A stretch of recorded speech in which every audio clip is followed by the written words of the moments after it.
Here we are with the Backpage Lead Trade Week Vidcast, and I've got Ashley Browne with me in the unusual environs. We're on location, Charlie. We are. This is a world first. The Etihad Stadium concourse.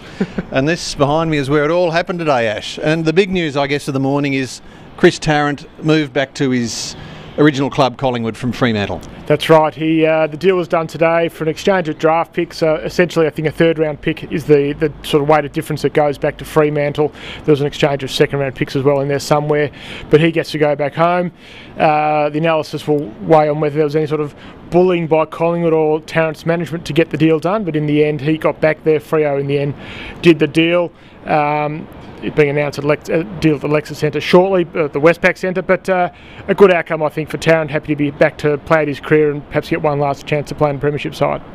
The issue of draft tampering is a very relevant one, if you want to call it that, and the fact that Tarrant and his management threatened that the player would retire if he didn't in fact end up going to Collingwood, where he was once a favourite son, I think is a really relevant talking point, and it'll be interesting to see how that plays out in the coming days. But the other big issue with Collingwood, Ash, is the news about Travis Cloke and his father saying to several media outlets about noon that a deal is unlikely to be done with the Pies and that he may head elsewhere. Yeah, look, the conspiracy theorists having a field day with this one, Charlie. The thinking being that the fingerprints of either Carlton or Essendon are possibly behind it, in that they will free up some room in the salary cap to make an offer to Cloke before the draft and agree to pay him a figure that Collingwood can't afford. So that's now the big story of the off season. That's the story now between end of trade period and the draft, which is late November, as to Travis Cloke's future. A lot of vitriol directed in the airwaves towards David Cloke by some of the Collingwood faithful today. You probably heard it. It really is fascinating. There's a bit of a history of the Clokes of driving a very hard bargain, but I think they'd only do it if there was one of the big clubs available. I can't see them doing it for a Melbourne or sorry to say it, North Melbourne, but I think if it's Carlton or Essendon putting their hands out there, it's a possibility. So watch this space. Travis Cloke is an interesting one. I mean, Wayne Carey on the Backpage Lead podcast repeatedly refers to him as Collingwood's most important player. And he does seem to be the conduit between a very good midfield and a pretty ordinary full forward line, which includes Chris Dawes, among others. Yet other people kind of don't rate him at all. He polarises opinion, doesn't he? Well, I think the way Collingwood's set up, it's pieces in the puzzle. I don't need a bunch of superstars. They've seen they're a team that won Premiership without a bunch of really superstar players, but he's an important piece of the puzzle there. He sorts out his kicking. He could be the superstar. It's really fascinating. And for Collingwood, it's been a really strange sort of time since the Premiership. It's been a lot going on. They haven't actually had the opportunity to sort of bask in the glory of it all. It's been one hiccup after another for the Pies. Yeah, that's right. That's off-field incidents you're referring to, which we perhaps need not delve into here. Ash, what else was big news today? You were in there front and centre in the draft room. Justin Sherman going to the Bulldogs was another big one. Yeah, that got done. Sam Jacobs gets to move back to his native South Australia from Carlton.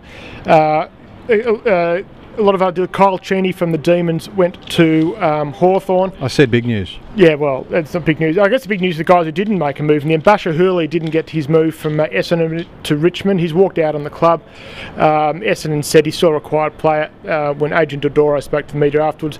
But I think what's going to happen there is Richmond will claim him either the national draft or the pre-season draft.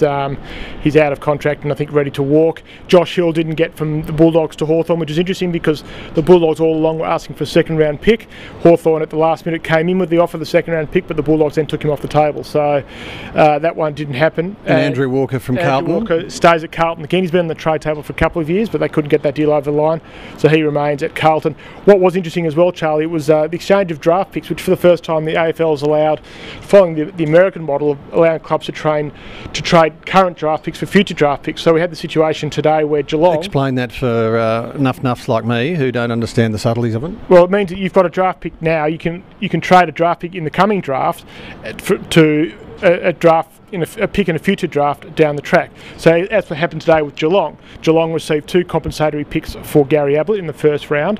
They've now traded one of those back to the Gold Coast. So Gold Coast has now got a pick. So Geelong's now got pick 15 in the first round, and Gold Coast has banked a draft pick to use down the track itself. So slightly complicated, but it's the way things are going. There was a lot of, if you read the documentation, we've got all the trades listed on Backpage Lead. If you read through it carefully, you'll see there's been exchange of picks for now and in the future. Teams are starting to get more scientific, think more long term with their trading and their draft picks. It's certainly. And that's the precursor towards free agency, which we get in a couple of years.